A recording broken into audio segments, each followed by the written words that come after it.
ये है वो मर्द कलंदर जिन्होंने जागती आंखों से नबी पाक सल्लल्लाहु अलैहि वसल्लम की ज़ियारत की। ये वो कमरा है जिसके अंदर आका करीम सल्लल्लाहु अलैहि वसल्लम ने इस शख्स को अपनी ज़ियारत करवाई। इनका नाम है जी ख्वाजा मोहम्मद शफ़ी चिश्ती अलमरूफ हज़रत कबीर सरकार, और इनका जो दरबार शरीफ है वो अलीपुर शरीफ में वाक़ है, जो कि ज़िला मुजफ्फरगढ़ की तहसील है।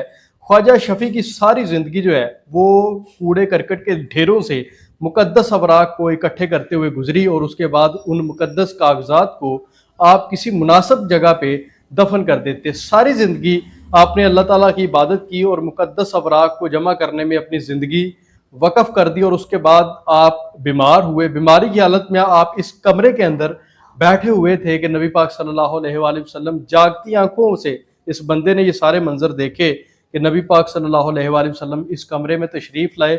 आप इसके सामने बैठे इस शख्स के जो एक बड़ा अल्लाह का वली है, और उसके बाद नबी पाक सल्लल्लाहु अलैहि वसल्लम ने इनको अपनी ज़ियारत करवाई और इनसे गुफ्तगू भी की। उसके बाद आप सरकार चले गए, और तब से इस कमरे को शीशा लगा के बंद कर दिया गया है, और ऊपर कुछ तहरीर भी जनाब लिखी है जिसको आप देख भी सकते हैं। एक बंदा है जी दारुल हिकमत के नाम से उनका चैनल है, उन्होंने अपने टिकटॉक चैनल पे ये लिखा कि मैंने इस जनाजे में शिरकत की है, और जब मैंने जनाजे में शिरकत की तो बहुत बड़ा मजमा था जनाजे में, मैं भी शरीक था। बहुत तेज़ बारिश हो रही थी, लेकिन हैरत की बात वहाँ पे ये हुई कि किसी भी शख्स के कपड़े गीले नहीं हुए।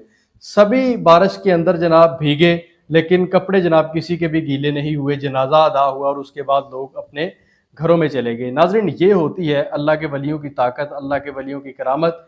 मैं दुआगो हूँ कि अल्लाह पाक हम सब मुसलमानों को नबी पाक सल्लल्लाहु अलैहि वसल्लम की ज़ियारत नसीब फरमाए। इसी के साथ इस वीडियो से इजाज़त दीजिए। अल्लाह हाफ़िज़।